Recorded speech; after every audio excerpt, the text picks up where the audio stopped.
Another Hillary Clinton run for the White House? Hashtag throw up emoji. No, God! No, God, please, no! No! No! No! What's up, beautiful people? Welcome to the official YouTube channel for the Roads to Freedom Foundation. Welcome back if you've been here before. This is Caleb's Corner. It's me, Caleb Salvatore, checking in with you guys about what's going on in this mad world we're living in right now. I want to talk real quick about someone who's made some headlines recently. LeBron James? No. Everybody reset your email password because it's time to talk about the possibility of a third Hillary Clinton run for the White House. You heard me right. Hillary 2020 might be a thing. Someone gag me. No, seriously. Gag me. I don't want to live on this planet anymore.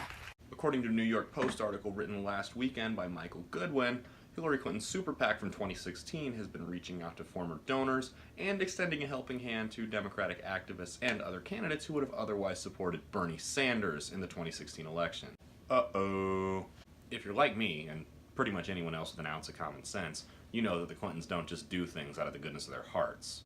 More than likely, Hillary Clinton is gathering favors from activists and politicians while trying to mobilize her donors in order to gear up for yet another run at the White House. So what does that mean for us? Well, three things. If the speculation is correct, it means that we're in for a rerun of the 2016 mudslinging circus show that we all thought we'd never have to see again. If you don't recall, Hillary did say after the 2008 Democratic primary that she would not run in 2016 after losing to Barack Obama. Obviously, she didn't follow through on her word. You mean she lied? I'm shocked. Around this time in 2010, the Republicans already had Mitt Romney, Rick Santorum, Herman Cain, and Ron Paul emerging as frontrunners for the nomination. The Democrats so far have no one. In fact, the only major Democrat to even declare has been Maryland Congressman John Delaney. Anybody heard of him? Yeah, me either. After that, no Democratic candidates really seem to inspire anybody. Young guns, they probably don't want me to say the word guns. Young candidates Cory Booker and Kamala Harris have yet to emerge like many projected they would. Bernie Sanders will be too busy playing an extra on The Walking Dead. Elizabeth Warren has become the punchline of a national joke. Howard Schultz, the CEO of Starbucks, has started laying the foundation for his 2020 run. But we all know his campaign will be over after the first time he calls the police on a black person asking to use the bathroom at one of his fundraisers before they've donated. Can't really do that, Howie. And while Joe Biden might seem like a cool drunk uncle, he's never really been considered a serious candidate by the Democratic establishment.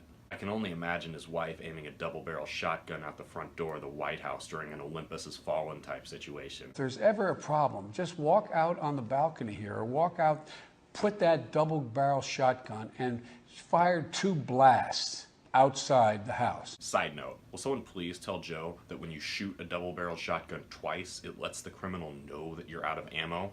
Speaking of criminals, back to Hillary. When a shark smells blood, it moves in. And we all know that Hillary Clinton is, well, actually, maybe I should let her tell you. Super predators, no conscience, no empathy. Number 2, we could be in for the emergence of a serious third-party candidate. Gary Johnson, Evan McMullin, and Jill Stein, all three performed admirably well, respectfully, given the resources they had. While all three of them polled exceptionally well, when it came down to it, many of the voters went to the polls to participate as pawns in the same two-party gang warfare they have been for the past 40 years. Libertarian candidates are already gearing up for 2020. Former Massachusetts Governor Bill Weld has begun laying the foundation, giving out endorsements to minor libertarian candidates, helping out activists, and making appearances at all the major conventions for the Libertarian Party. Sound familiar? Other libertarians that have declared, or are speculated upon declaring, include businessman and New York gubernatorial candidate Larry Sharpe. Larry! Larry! Larry! Activist and former Marine Adam Kokesh. And controversial educational entrepreneur Arvin Vohra. On the loony side, many expect Jill Stein to make yet another run at the White House, which will also be her third. Please no lawsuits this time, Jill. Former Minnesota governor, conspiracy theorist, professional wrestler, and angry sloth Jesse the Body Ventura has also expressed his interest. I ain't got time to bleed. Could one of these candidates break through America's two-party glass ceiling? Well, it's really up to you. Hopefully it's not Jill Stein. And number 3. We will more than likely, and this doesn't mean myself or the foundation are endorsing any of these candidates, see a Trump presidency hit its second term. Believe me. Whether or not he makes it all 4 of those years without being impeached is really beyond any of our knowledge. I'm reminded of the tagline from the first Alien vs. Predator movie. Whoever wins, we lose. But that doesn't have to be the case. You can change this by getting involved with liberty-minded candidates on the local level. If we get to work now, we can stop this political sequel to Freddy vs. Jason.